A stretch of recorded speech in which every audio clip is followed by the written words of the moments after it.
Good morning everybody. My name is Angharad Holloway. I am head of Talbot Heath School.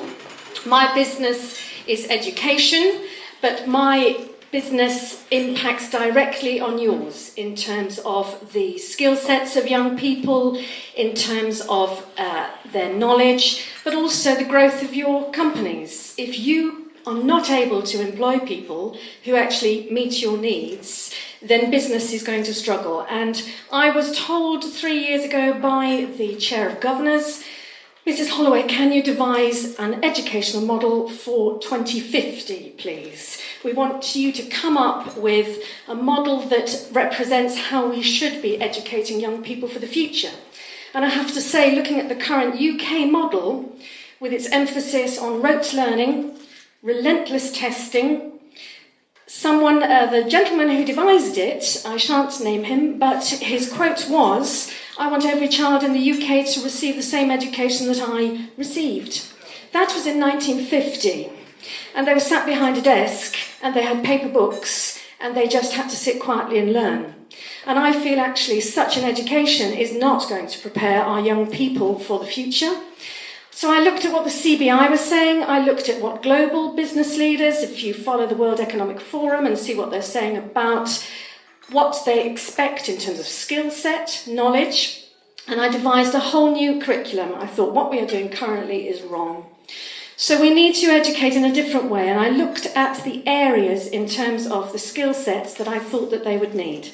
They need to be adaptable, they need to be resilient, they need to be flexible, able to problem solve, digitally proficient, yes, but they also have to be creative thinkers.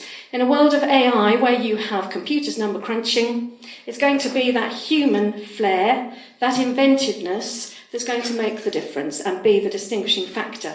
And I think the UK, if we try and focus solely on STEM, numeracy, I understand why, rigour is important, but actually we are not preparing our young people and our businesses if they cannot then think creatively outside of the box and come up with solutions.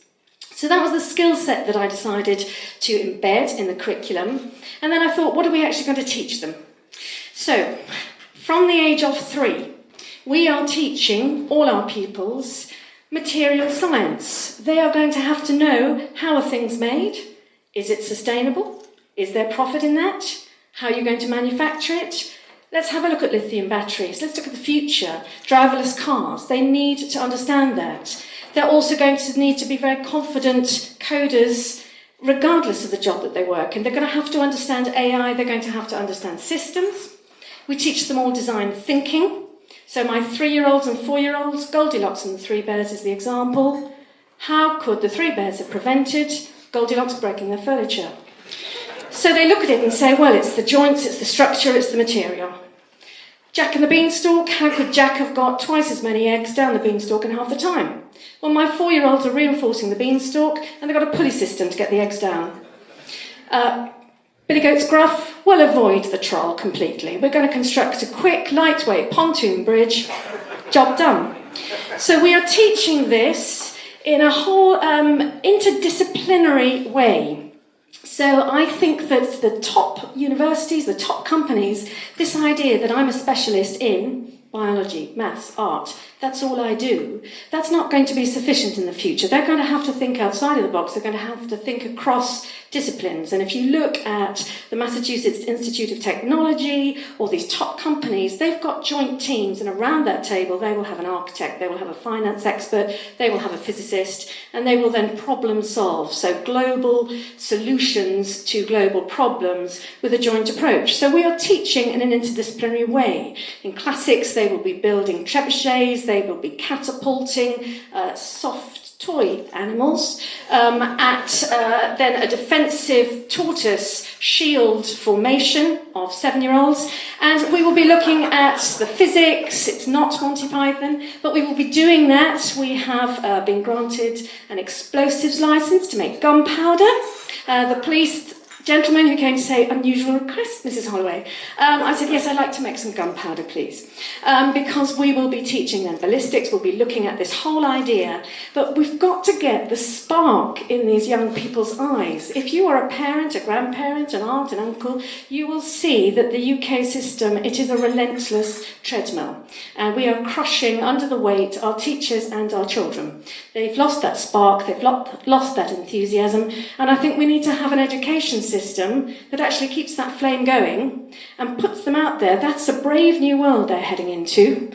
Goodness knows what they will be doing in 20, 30 years' time, but they have to see that as a challenge and embrace it and not be scared by it. And by teaching them differently, different curriculum, different skill set, keeping that intellectual curiosity going will be key. I think the UK has a reputation for brilliance in terms of inventiveness. If you think of our creative thinkers, it saddens me greatly that our current system rewards maths, English, but actually art, music, drama, design, technology, they've all been put in bucket 3, and schools do not receive much funding for bucket 3. So they're closing the art departments, they're closing the drama departments, they're closing the DT.